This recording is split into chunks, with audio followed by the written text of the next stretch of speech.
Broadcasting from Miami, Florida. Check this out. Let's go. Welcome to 25-8 The Culture. On who's hot and who's not. Everything hip-hop. Turn it on, turn it up, get it loud. Here we go. You're now vibing with 25-8 The Culture. You know what it is, man. It's your boy DJ Pablo Maccabee from 25-8 The Culture with your host D-Wise from the Big Fellas, man. What it do? Yo, what's up? It's your boy D-Wise. You already know the best podcasts out, hands down. We talk about the realest shit, the illest shit, so on and so on. You feel what I'm saying? We got a great show in store today. I can't wait to do it. Let's go. Also in the building, the legendary Big Money Boy Lance. What it do? What's good, people? You know the vibes. Drink in one hand, smoke in the other. Let's go. Yo, man. It's been a little minute, man. You know, we still drop episodes every week, but we've been busy with life and DJing and and other stuff out there in the world. But we're gonna get to what's going on in the world today. So our first topic. Before you say that, though, gotta let the people know. Don't forget to like and subscribe. You feel what I'm saying? You see that thumbs up? That's the like button. Hit that shit all the way to the right. That's the subscribe button. Hit that shit. So every time we drop a new video, you'll be the first to know. You know what I mean? And turn on that notification bell. You feel what I'm saying? All right, let's get back to it. Yo, so I want to say rest in peace to one of our, legendary comedians, icons, Paul Mooney. I loved his dry humor, the way he, touched on race in this world and stuff like that. We definitely lost a legend. And I just want to say rest in peace and RIP. And his legacy is going to go on forever because, he touched many people and also many other comedians have been inspired by his work as well. So I just want to say that. Everybody that knows comedy, knows Paul Mooney. He was Richard Pryor's writer. You know what I'm saying? So right-hand man for a lot of his jokes. So that's how far back he goes. His attention to detail and his drive to put everything on Front Street when it came to racial equality, but telling it through a joke was untouchable. You know what I mean? He'll always be remembered for not giving a fuck what everyone else is saying, but telling the truth, but putting it in a funny way. I still remember when he did not appreciate his comedy, or he didn't think he was being raw enough unless he saw two, as he would say, at least he sees some white people get up and leave because he was speaking the truth. He didn't feel satisfied. That's how much he liked to push the envelope with his comedy. He wanted to say some raw shit that made people like, this can't be true, or this is outrageous, so I didn't come to see this. That was his drive. He wanted to put it out there. Funny is everything, yo. Even going to Dave Chappelle when he had, Ask Paul Mooney or Ask a Black Dude skit, how he would say things. Like, every comedian knows who Paul Mooney was, and I just loved his energy. I loved his charisma. I loved his knowledge, and he put it all in one thing. He would always sit on a stool and just talk, and that was just great. And he would give you a history lesson as well. So rest in peace to the brother. Rest in peace to the king. And you deserved every little piece you're getting, every little this chapter that everyone else is caring about you and all the things you've done and you accomplished. You deserve to really rest in honor, for real. Facts. R.I.P. Paul Mooney. For those that ain't listened to Paul Mooney or you ain't heard him, go back and look at him. Go back and listen to the audio. Man, legendary. Paul Mooney was surviving in this era. We're too PC now. But for his era, he was amazing. Funny, pushed the envelope. It's everything that's missing with comedy today. So everything you complain about now, that's who Paul Mooney was. So definitely rest in peace. Legendary. If you ain't heard him, make sure you tune into him. So on to our next topic. Is it okay for women to propose to men? So, there was a video that went viral, a young lady proposed to her man. And there was like a poll that went out, right? So some of the poll was like, oh, was this embarrassing for a woman to do something like that? I think the poll was like 58% of women said, yeah. 42% said, nah, man, go ahead. If you want to propose to your man, go ahead and do that. I guess I'm a more traditional person. So I guess I feel like the man should be the one to pursue the woman and make that commitment if he wants to, make that woman his wife. You feel me? Am I against it? Nah, man. If the woman wants to propose to the man, she could. It's her free will. And if the guy says yeah, no, if he says no, I feel like that's it. If it ain't going to marriage, then you should probably dead it right there. You feel me? But another thing that I've always heard, men marry who they want and women marry who they can. They can. So that's another thing too. So I don't know. What's your thoughts on this? Go ahead, Lance. Okay. It's a joke. It's a joke. For everything that marriage is, right? Like we all, and it's from a male's point of view. Now, wait, let me say this. You can do it. There's nothing wrong with a woman doing it if that's what she wants to do. I'm not going to condemn her and call her this evil spawn. But most of them are evil spawns. But okay, back to the point. You can do it, but I don't think you should do it. Everything that goes along with marriage, from a male point of view, you should at least have that moment to decide for yourself. Like, you know what, yo? I'm putting all the dumb shit aside. Whatever your dumb shit is, you should have that moment where it's like, I'm gonna fucking do this. Because we all know, as a man, when you get married, or once you're engaged, it seems like, well, remember, I'm a single man, but it just seems like it's a different world you're entering in. Like you're swimming into the deeps. So maybe before you jump into the deep, maybe you should willingly jump in before you get kicked into the deep end. You know what I'm saying? Because once you're in there, you're in. There ain't no easy outs. They ain't none of that. You in for the long haul. So if you're gonna do that, I feel like a man should make that decision on his own. All right. So I'm gonna put my 2 cents into it, and it's just coming from me. When it comes to tradition of things like that, tradition is what society wants or puts out there, and then you have your family morals. Those are the two things that control tradition. So in some traditions, it's not a problem. And by this, I mean this. I come from, and it's crazy, like my mother proposed to my father. I have an uncle that his wife proposed to him. My wife proposed to me. So that's, I guess, our tradition. Now, it's not done on purpose because I have other brothers and cousins and family that, did what the male usually propose or whatever. But it's just tradition is what, society and family morals put it on you. If we're going to say a relationship is 50-50, it shouldn't matter, because whether I propose, I propose or the woman proposes, you're still going to be doing the man's work. I don't give a fuck. Like, you know what I'm saying? If she said, hey, will you marry me? You say yes, you're still going to do the same thing. You're still going to, do what you were raised to do, which was, take care of your family, take care of the household, and try your best, to take, give her all her needs and try the best to give her as many wants as possible. That's still gonna fall on your shoulders. So I don't care if, like, well, you proposed to me, like, don't be a sucker. That's dumb thinking that just because you got proposed to, it's not gonna take away from your responsibilities of being a man. So it really doesn't matter. And if that's what it is, if a woman wants to do that, if you're gonna say that a relationship or a marriage is 50-50, then it shouldn't really matter. Like, we shouldn't be dwelling on it too much. At the end of the day, did you get married? Are you guys happy? Do you guys have, do you have a family?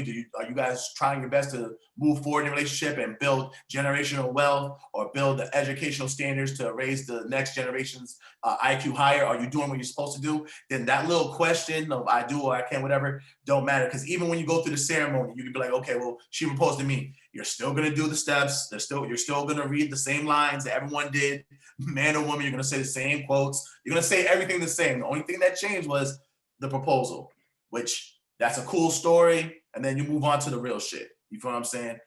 If your whole thing is to get married and fulfill and be happy and start a family, how you start the car, whether you jumped it, you know what I'm saying, with you jumped it through the battery, or you put the key to the ignition, as long as the car started and you get to the destination, that's what it's all about, So to me, it's really not a big deal. My thing, I feel like social media is making a big deal because, you have people that love to, comment on things and be like, not me, girl. A nigga gotta propose to me. I ain't finna be out here looking like, I'm all desperate and shit. And you tell that girl, how's it still being single? No, yeah, 100%. You know what I'm saying? Like everyone that's putting these standards, like, oh, not me. Okay, well, have fun still trying to get married and start, doing your thing. If you're gonna say that you love him as much as you're claiming to, this should just be another, it should be like your next airline. Like, who cares? You know what I'm saying? Especially if you love each other and he's gonna take care of you. I don't care. Okay, so go ahead. Okay, so like, all right, so like, when a man in traditionally, when we say a man proposes to his wife, if we're getting rid of that, does that change head of household now? Or are we gonna just start going into, because there's a popular basketball player going around right now saying that he doesn't lead his wife. Now we can go biblical, we can go man pride, man ego, we can go all of that. Where does it stop where it erases the traditions of a man? Because if the divorce happens, it's not going to be, well, you know what? I initiated, so I'm going to be proper in divorce. It's going to go back to, nope, I'm the woman. I'm going to take everything I can get. So I don't necessarily understand what we do in that situation or how to view it as a single man. I mean, I'm gonna keep it real like this. Like your scenario that you put down is truthful. But even with that, the way the court system is now, if you were to marry Oprah tomorrow, Lance, her pocketbook is bigger than yours. I'm not trying to make fun of it. I'm just being real. It's fucking Oprah. Guess who gets all that stuff from being divorced? Because guess who's making more money? So guess who wins that? Guess who gets you got to pay me alimony and stuff like that? Guess who's getting that? You are. So if she Nobody. If she's making more money, you're gonna get that. That's just the way the game. I'm a man. I'm not taking it. I'm a man. But that's your decision. That's fine. You don't have to. But when whoever gets more money, like when Nick Lachey got a divorce from Jessica Simpson was worth more at the time. So guess what Nick did? This is for everybody. This is for all the niggas that got the short end of the stick. And he got it. No hesitation. So if you're making more money, if you want to talk so much of what you're doing, and I'm the big, big dog on campus, I'm the big woman, I don't need this, that I chose you. If you want to lead by that, then when it's time to cash up, the court of law is like, who made more money? Oh, right here, it's in the tax form. So you did. All right, you owe him alimony. And that's that. Now a man can say, no, I'm a man, I want to have certain morals. That's fine. You don't have to bang your morals or anything like that. But that's just keeping it real. You want to flex hard, how hard you want to flex. You know what I'm saying? Britney Spears' ex did the same thing to her. Britney was way more than her baby daddy. You know what I mean? And then boom, you go. You know what I mean? And he got it. So okay, now let me ask this, because this is a good one. Now we live in a time where women like to say, "Oh, I'm setting examples for the future little girls of the world," and that whole thing that they go into, right? So now if we sit here and we accept that idea that we're setting examples, what examples are we setting for future generations of men in saying that, and changing these traditions that were at one time considered you deciding to be a man? You're deciding to put away the childish things and elevate yourself. What does that say to them? Honestly, I kind of feel like we're definitely moving away from everything being non-traditional. Even if you're raised in a traditional household, like I could raise my child in a traditional household, but they're influenced from social media, TV, and whatever. Like, well, Poppy, so and so lives like this, or so and so pays the rent and the other person stays home, or vice versa, or these people live like this, and you know what? They'll start seeing like that is appealing to them or whatever. Even now, when it comes to the whole court system and stuff, is like, that whole, the female always gets the child thing may not be riding anymore. It's just like, all right, let's see what the income is. Let's see who has the better home. Let's see who lives in a better neighborhood. You know what? I think it's best fitting that this person's home these days. This person is able to provide a more stable household for this individual, and we're gonna grant, you know, grant, whatever rights more to one individual over the other. Like this traditional thing is basically is going away, and it's being widely accepted too by everybody, or if it's not accepted, it's just like it is what it is. You feel me? That's the world we live in now. Yeah, as far as the court system does, we came up in a generation where a woman had to be damn near showing up to court smoking a crack pipe to lose custody of her children. That's how it was. Now it's far from that. Now everything's 50-50. Like they just, hey, 50-50, boom. You go to mediation so you can stay out of court. You guys cool with 50-50? No. Okay, judge. Okay, hey, seems like you're working. Okay, boom, you guys can both provide. You got a vehicle, you got, okay, 50-50. Like, you know what I mean? They put everything 50-50 now where you got the child one week, the other parent has the child next week. So all these traditions that we saw, like we came up under are widely open and different now. Some of them changed for the better. Some of them are just like, damn, they got rid of that. But the world's so, everything's equal now that even if you decide to be the old school parent and raise your children with old school morals, the new school generation, like the number one thing that has never changed is peer pressure. So you can be on point, but the peers around them, if they're living a certain lifestyle, it's going to be influence. It is the hardest thing in the world to really put old school morals into the children now. Not saying it's impossible, but the mountain you got to climb, you know what I'm saying?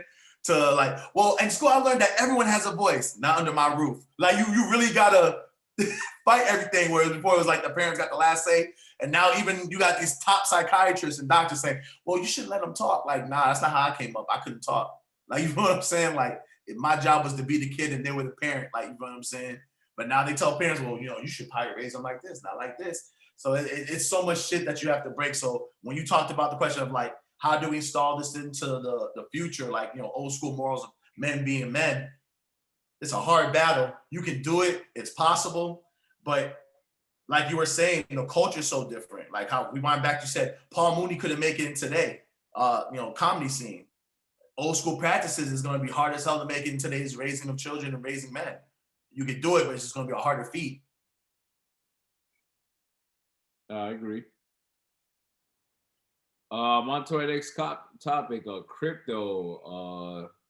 Didn't have a good week. Yeah, we seen market manipulation with Elon Musk. Saying that Tesla's no longer taking Bitcoin as a payment. So that kind of affected the market. I'm not gonna say a little bit, a lot. But for us crypto investors, we're holding because we feel like crypto is definitely gonna be the future.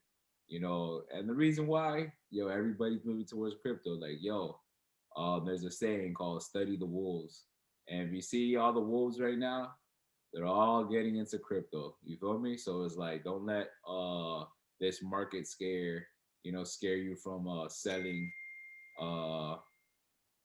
Selling. All right.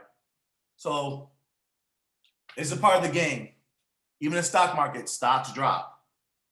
And what does every expert tell you? Buy when it's cheap. Buy when it goes down. Buy more of it because it's going to flip up. It's just the natural course of things. It's going to go higher. It's going to project higher. Ride the waves when it goes low. Buy more into it. And then when it rises up, now you bought your stock at a cheaper amount. So with this, it hit low. It was at an all-time high. It hit low. But it's going to raise up. Every expert that talks about crypto, they talk about two things. And basically, one guy said that cryptocurrency is, he was talking about Bitcoin and Ethereum basically being like gold and oil. You know what I'm saying those are the top two things. And one thing I can say that it's real is more people, like Maccabee was saying, more people are getting into it. These top companies are taking it as payment. The top wolves are putting money upon more money into it. The banks, you can read things up. I'm just giving you facts. Banks are going to have it soon to be at their ATM normally. So whoever you bank with is going to have your checking savings in crypto. You feel what I'm saying? And the other thing is, why would you not want to buy something that we know is valuable at a low, so that way you'll be worth more when it bounces back? It's going to. This is the future. My last point on this is, you know something's real when the government wants it from you. And by that, I mean, when I filed my taxes, they said, have you bought any cryptocurrency? If Uncle Sam wants his cut, it's because he knows it's legit. If Uncle Sam didn't give a fuck, he wouldn't ask those questions. Uncle Sam wants his piece of the pie because he knows it's valuable. If that ain't a sign that you need to invest in cryptocurrency, I don't know what is. That's a fact. I wish I remembered this lady's name, because when you said that, it made me remember it. They're looking to get, if they want you to pay a fee for all Bitcoin transfers over $10,000. It's like she's in court fighting for it right now. I wish I had her name. So I definitely agree with the Uncle Sam part. But they said they buy the dip. Buy the dip. That's what this is. This is the dip. And if you do your research and you've been studying the growth and the dips of Bitcoin, then you know Bitcoin did this very same thing last year or a couple years ago. It dropped down real low and then it went straight up to where it went to its new all-time high, I believe, of about 60,000. So the research shows that this has happened, so you can believe your research. Buy the dip, stay comfortable, do not get scared off. If you have crypto, just ride the wave. Do not panic. If you did it correctly, the only thing in the market is what you could afford to lose. You should not be losing your house or anything like that because of this. So all in all, you did it right. You'll be fine. If you're not in, this is a great time to get in, and just make sure you continue to do your research and it'll work out.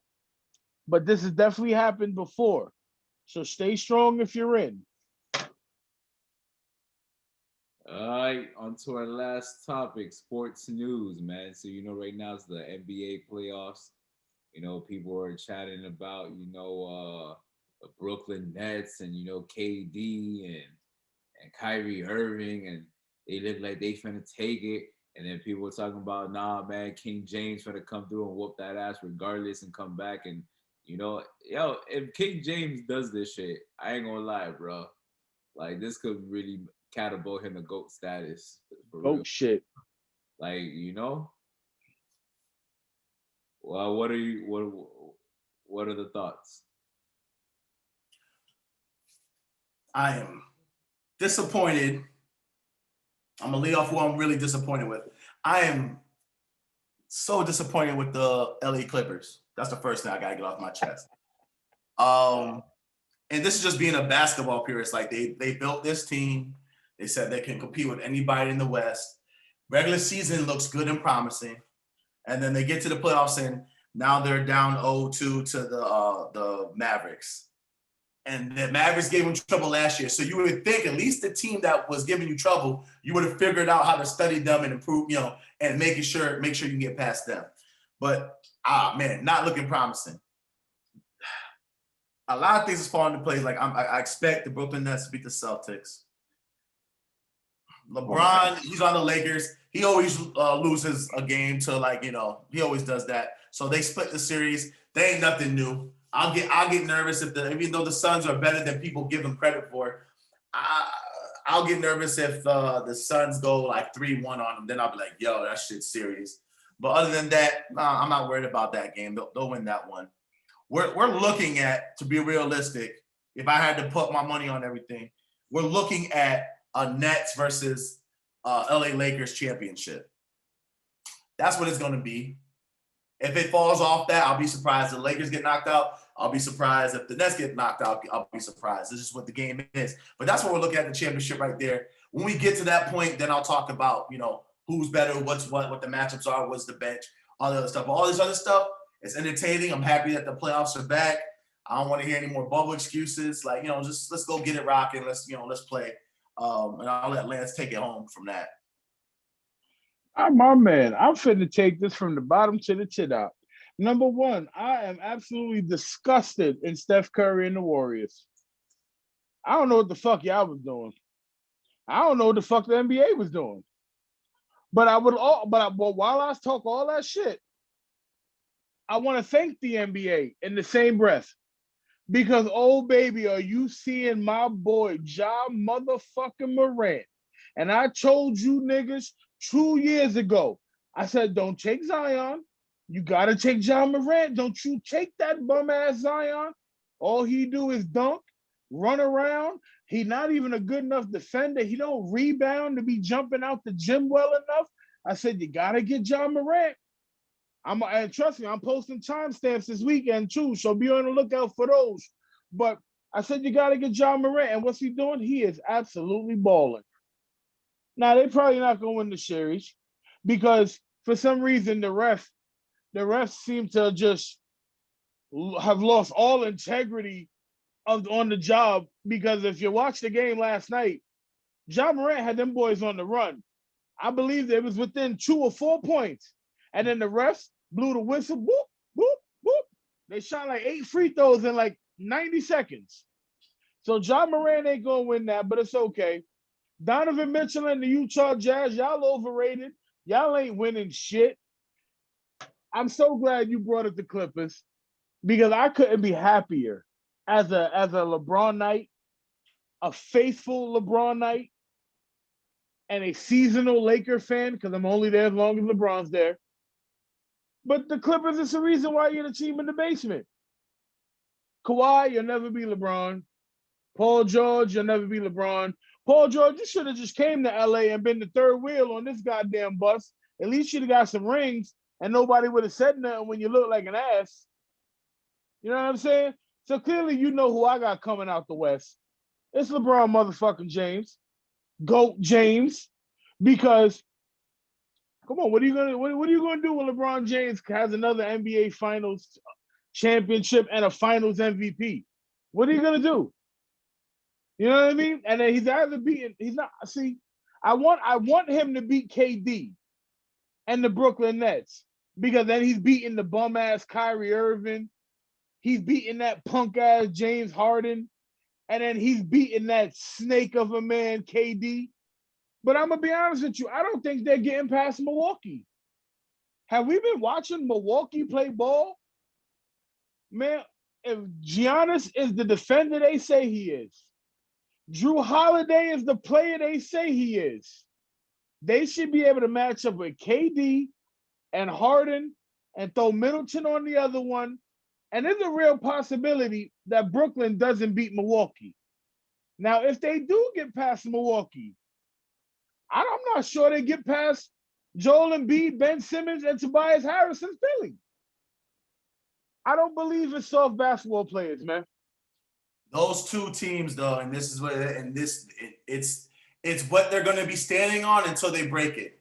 Every time the pressure hits, Embiid has folded when the pressure is hit. We've seen it. That's no lie. These are facts. And then their 3-point percentage goes down.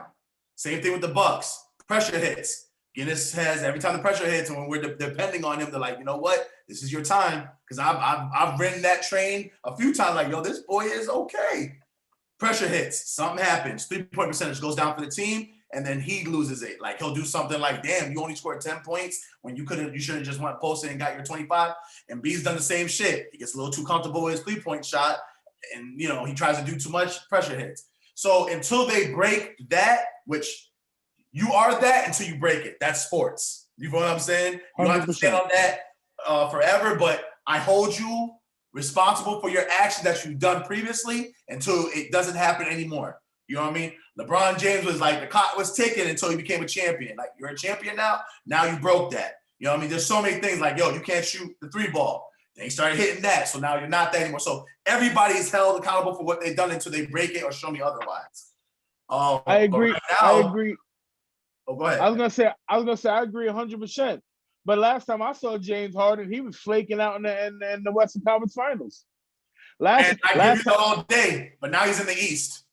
That don't mean nothing now. Could be in the playoffs. The playoffs are we talking about big. Would you rather go for the Western playoffs or would you rather go with the Eastern playoffs? Would you rather stand next to LeBron James or Kevin Durant? I'll follow LeBron James anywhere. You can mix the East and the West and put them together, the best teams. Just point me in the direction of LeBron James. That's fine. We're talking about would you rather? That's a different point. Would you rather go for the Western playoff? Chris Paul said it best, and I agree with him. He's like, ever since I've been in here, the West has never been a joke. From the AC to the first, you're gonna have to fight.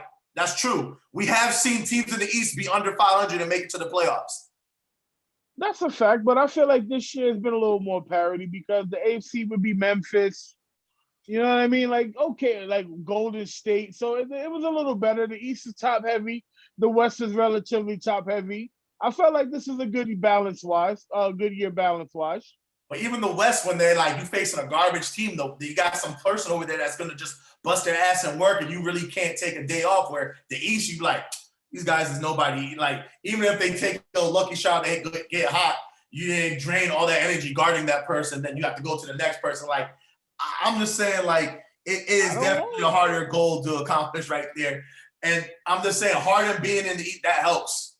Like, it's a mental block because everyone, like I said, you are that until you break it. So he's heard everything you said. Yo, what happened to you? He's folded on the pressure too. Absolutely.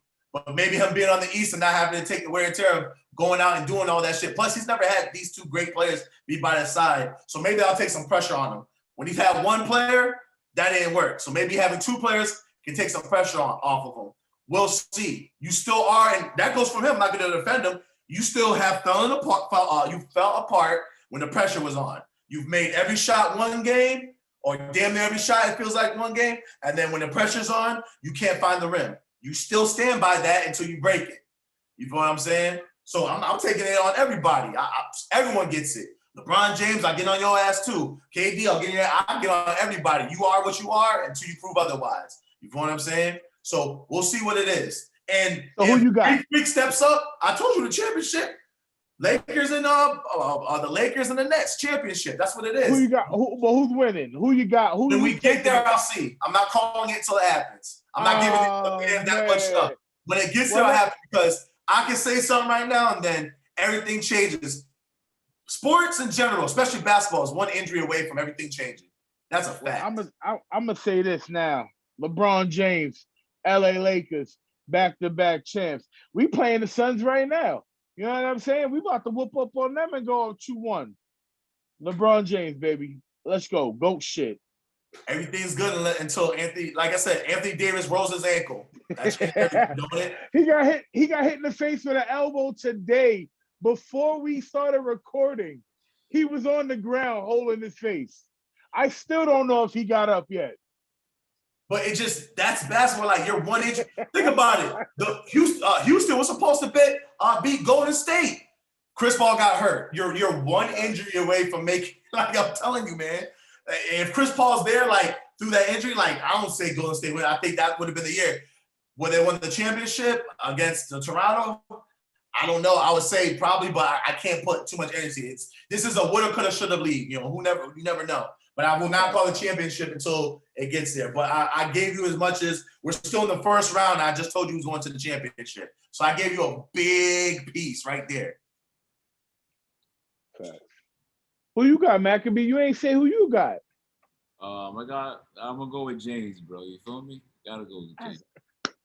It's good because the Heat are basically out already. They about to go down 0-3. So that's a good choice. Nah, I'm about to go with James. You feel me? It's gonna be some history shit. You feel me? That's a fact. I like the way you thinking, Maccabee. Even if Brooklyn Nets did win it, like, it took, it took another super team to beat another super team. Like, you feel me? Yeah, let's not act like the Lakers ain't wrong. Wow, these are two giants fighting each other. Like, I gotta say that right there. Like, it is. And like, and even if they win, it's like, okay, like, you can give them that win, but it's like the consistency. Like, even if you are a better player than LeBron James, you're not consistent of going there every year after year, and that's what makes him a great basketball player. And I can't knock him for that. You feel me?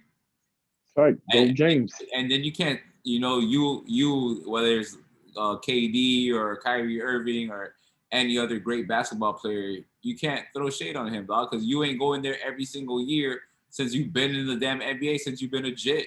Remember, 18 years old is a Jit, nigga. Like, you feel me? Thanks. A Jit taking on a whole franchise. Yo, so much global pressure. Some people can't even deal with pressure from their baby mama. Like, you got the whole pressure of the world and billions of dollars on top of you, and every year you show up every year, dog. I mean, he ain't go every year, but I get what you're saying. You know what I mean, man? I'm purest of the pure. Hey, man, 10 of 18, man. 10 of 18, 17. And that's not taken away. When we talk about sports, like, especially when you in the GOAT conversation, which it's him and Jordan, you look at that. You look at every comma and every period, and it does matter. When you talk about that, the air's real thin up there. You know what I'm saying? So, yes, I look at everything. And like I said, the greatest of, like, are like him going that many times, that's an accomplishment. But he went through his bumps and bruises. And like I said, like, he got, I do love that, like, when you get beat and then you overcome it, like, Jordan got beat too, and then he overcame it. I'm sorry, that's the proper way to say that. So it's like you learn from your stuff, and I do have to say, he's not the first person to take a shitty team to the championship either, because it was the Iverson show in Philly, and he took that team. Like, I am a basketball, like, I put everything out there. Like, I hate when people say that, and it's not to take away from his greatness, but I don't like shitting on somebody else and, like, adding from, like, let's not remember Iverson. Everybody said, boy, y'all lucky Iverson wasn't 6'4". Niggas 5'11", maybe 6 foot when he puts his shoes on. Like, real talk. And Kobe said, man, this boy is 6. Like, everybody that played against Iverson said, man, y'all lucky he ain't got height, because he was just a monster. You know what I'm saying? He took down, basically by himself, Shaq and Kobe. It was one game, but you still had to give it to him. Like, he took that team. He took washed out players and one-dimensional players to the championship. You know what I'm saying? So it speaks of his greatness as well. But yeah, get back to the point, man. And if LeBron wins this one, boy, he's not gonna be sitting at the same. I won't give him GOAT status. He's not gonna be sitting at the same table. He's gonna be at the same chair of Michael Jordan. Like, they're gonna be right there sitting on the same chair. I know how I feel. In my opinion, this is just my opinion. Like, I know who's having more of the chair, but LeBron's able to be like, I'm sitting there too. And then they're gonna have to, musical chair it. You know what I'm saying? But he'll have that right to sit in the same chair. I still say Jordan has more of the chair, but that's a big thing. That's a big thing. Definitely LeBron's going in to win it, dog. Like, you feel me? Everybody's mentality is going in to win it, but I don't know why, but I just feel like LeBron's gonna take this shit all the way home. You feel me? Like he got that mentality. Like, look, I gotta show Kyrie, like, nigga, you the second nigga. You feel me? I gotta show you that you the second or third nigga. You feel me? I just feel like he going in there, like, whether that nigga could die on the court, I feel he gonna win. Like, you feel me? So, all right, man. It's definitely been a great show. Thanks for vibing with 25-8 The Culture. I'm your host, DJ Pablo Maccabee. I'm out. Peace. You already know it's your boy D Wise. You know what I mean? Thanks for watching us. Appreciate all y'all. Don't forget to leave a comment as well. You know what I'm saying? We'll listen to y'all. We got the feedback. You know what I mean? We always say it. You say something to us, we say something right back. And also coming too, man, we're going to be hitting the streets real soon, interviewing y'all that was talking stuff like that, just hitting the streets, asking the little pop-up questions, all the shit that y'all, comment on that y'all want to see. We're going to do. That's a fact. And because you guys requested it, we got another Kings vs. Queens episode coming real soon. You know what I'm saying? So that's all I'm going to say on that. Boy, boy D Wise, I'm out. Much love. Facts. We asking questions in Miami and New York. So both areas be on the lookout. And you know what I'm saying? You know the vibes. Another great show. Y'all know why y'all here. Y'all fuck with us. We love y'all. And like my henny. I'm out.